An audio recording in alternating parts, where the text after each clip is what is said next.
কেন না কেন নোয়াখালী ভাই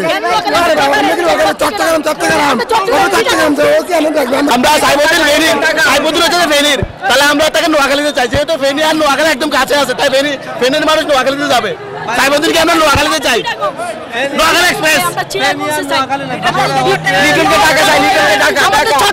চট্টগ্রামের লিটন দাসকে আমরা সবাই চাই, ঠিক আছে ভাই? লিটন দাসকে চট্টগ্রাম বলেছে চাই আমরা, এবং আমরা আমাদের নোয়াখালী টিমের লিটন দাসকে চাই, আমরা সেটাও বলেছি। আমাদের নোয়াখালীর একটি অংশ সাইফুদ্দিন, হ্যাঁ, বৃহত্তম নোয়াখালী ফেনী এক্সপ্রেস। আমরা সাইফুদ্দিনকে বিপিএল এ নোয়াখালীর হয়ে খেলার অংশগ্রহণ করার জন্য আমরা আবেদন জানাচ্ছি।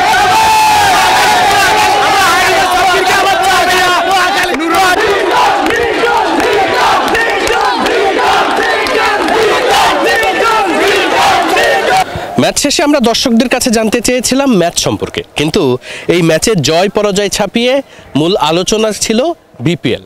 কারণ বিপিএল এর কালকে তো নিলাম, সেই নিলামে কোন ক্রিকেটার কোন দলে যাবেন এটা নিয়ে যেন কারাকারি। আজকে সাইফুদ্দিন ভালো করেছে, সাইফুদ্দিনের বাড়ি ফেনীতে, নোয়াখালীর খুব কাছাকাছি, আবার একই সাথে সেটা তো চট্টগ্রামেরও কাছাকাছি, তাই সাইফুদ্দিনকে নিয়ে একটা কারাকারি। একজন বলছেন তার নোয়াখালীতে তিনি চান যে নোয়াখালী এক্সপ্রেসের হয়ে সাইফুদ্দিন খেলবেন, আর একজন বলছেন না চট্টগ্রামের হয়ে খেলবেন। লিটন দাস ফর্মে ছিলেন, তাই লিটনকে নিয়েও একটা কারাকারির জায়গা আছে, কারণ লিটন তো এখনো কোনো দলে ডিরেক্ট সাইনিং করেননি, কালকে ড্রাফটে উঠবে। এবং আমার মনে হয় কালকে ড্রাফটে দেশি ক্রিকেটারদের মধ্যে সব থেকে বিগ কল লিটনের জন্যই হতে পারে, বা লিটনকে নিয়েই সেই কারাকারির জায়গাটা থাকতে পারে। এই যে ব্যাপারগুলো, এগুলোর জন্য আসলে মনে হয় যে বিপিএল অকশনের আগে মানুষ যে অকশনটা নিয়ে এনজয় করছে, এত নেতিবাচক খবর আমরা দেখছি, ফিক্সিং কাণ্ড বা এইরকম অনেক কিছু নিয়ে ইতিমধ্যেই খবর সয়লাভ, মানুষ অনেক আপসেট এই ব্যাপারগুলো নিয়ে। কারণ বিপিএল প্রতিবারই শুরু হওয়ার আগে কিন্তু এই ধরনের নেতিবাচক ব্যাপারগুলো মানুষকে বা ভক্তদেরকে কিন্তু হতাশ করে। তারপরেও ভক্তদের, বাংলাদেশ ক্রিকেট ফ্যান্সদের কিন্তু বিপিএল নিয়ে আগ্রহ আছে। এই কারণে ম্যাচ শেষ করে যখন আমরা আসলে দর্শকদের সঙ্গে একটু কথা বলতে গিয়েছি, তখন আমরা দেখেছি যে দর্শকরা আসলে কোন ক্রিকেটার কোন দলে খেলবেন, তার দলে সাইফুদ্দিন খেলবেন, আরেকজন বলছেন না আমার নোয়াখালীতে খেলবেন।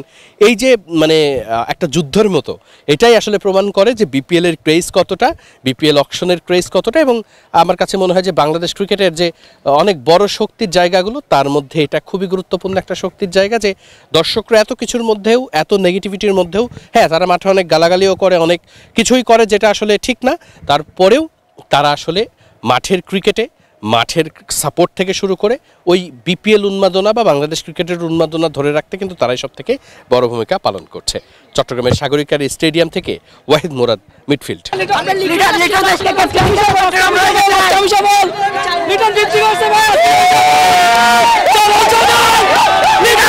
বাংলাদেশের